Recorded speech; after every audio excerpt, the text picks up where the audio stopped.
ಹೇಳಿ. ಇವತ್ತು K C ರೆಡ್ಡಿಯವರ ಜನ್ಮದಿನವನ್ನು ಸರ್ಕಾರ ಆಚರಣೆ ಮಾಡ್ತಾ ಇದೆ. ಹಾಗಾಗಿ ಕೆ ಸಿ ರೆಡ್ಡಿಯವರ ಪ್ರತಿಮೆಗೆ ಅವರು ಹೂನಾರ ಹಾಕಿ ಅವರನ್ನು ಗೌರವಿಸ್ತಕ್ಕಂಥ ಸ್ಮರಿಸ್ತಕ್ಕಂಥ ಕೆಲಸವನ್ನು ಸರ್ಕಾರ ಮಾಡ್ತದೆ ಅಂತಕ್ಕಂಥ ಮಾತುಗಳನ್ನು ತಮಗೆ ತಿಳಿಸಲಿಕ್ಕೆ ಬಯಸ್ತೇನೆ. ಕೆ ಸಿ ರೆಡ್ಡಿಯವರು ಸ್ವಾತಂತ್ರ್ಯ ನಂತರ ಮೊದಲನೇ ಮುಖ್ಯಮಂತ್ರಿ ಆಗಿದ್ದಂಥವರು. ಅವರು 5 ವರ್ಷಗಳ ತುಂಬಿದ ನಂತರ ಸಂವಿಧಾನ ಜಾರಿಗೆ ಬಂದು ಮೊದಲನೇ ಚುನಾವಣೆ ಆಗ್ತದೆ. ಮೊದಲನೇ ಚುನಾವಣೆ ನಂತರ ಅವರು ಚೀಫ್ ಮಿನಿಸ್ಟರ್ ಆಗಿರಲಿಲ್ಲ. ಕೆಂಗಲ್ ಹನುಮಂತಯ್ಯನವರು ಚೀಫ್ ಮಿನಿಸ್ಟರ್ ಆಗಿದ್ದರು.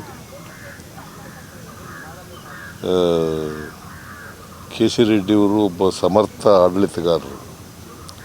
ಜೊತೆಗೆ ಮೈಸೂರು ರಾಜ್ಯದಲ್ಲಿ ಕಾಂಗ್ರೆಸ್ ಪಕ್ಷವನ್ನು ಕಟ್ಟಿದಂಥವ್ರು. ಅವರು ಕೋಲಾರ ಜಿಲ್ಲೆಯವರು.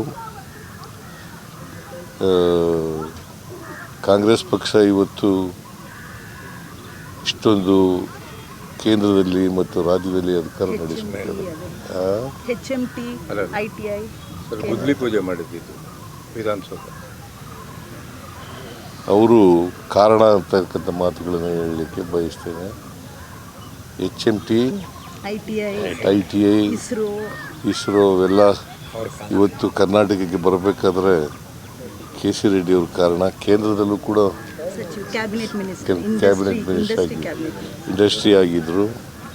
ಸೊ ಅವರನ್ನು ಇವತ್ತು ನೆನ್ಕೊಳ್ತಕ್ಕಂಥ ಅವರ ದಾರಿ ಆಡಳಿತದ ಹೆಜ್ಜೆಗಳಿದ್ದಾವಲ್ಲ ಅವು ನಮಗೆಲ್ಲ ದಾರಿದೀಪ ಅಂತಕ್ಕಂಥ ಮಾತುಗಳನ್ನು. ಒಬ್ಬ ಸಮರ್ಥ ಪ್ರಾಮಾಣಿಕ ರಾಜಕಾರಣಿಯಾಗಿದ್ದರು. ಸಾರ್ವಜನಿಕ ಜೀವನದಲ್ಲಿ ಅವರು ಪ್ರಾಮಾಣಿಕವಾಗಿ ಇದ್ದಂಥದ್ದು ಮತ್ತು ಸ್ವಾತಂತ್ರ್ಯ ಹೋರಾಟದಲ್ಲಿ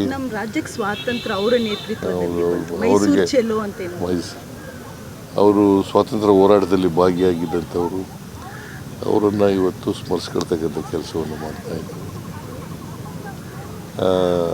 ಅವರ ಆತ್ಮಕ್ಕೆ ಚಿರಶಾಂತಿ ದೊರಕಲಿ ಅಂತೇಳಿ ನಾನು ಪ್ರಾರ್ಥನೆಯನ್ನು ಮಾಡ್ತೇನೆ. ಅವರ ಆಡಳಿತ ನಮ್ಮೆಲ್ಲರಿಗೂ ಕೂಡ ಮಾದರಿಯಾಗಲಿ ಅಂತಕ್ಕಂಥ ಮಾತುಗಳನ್ನು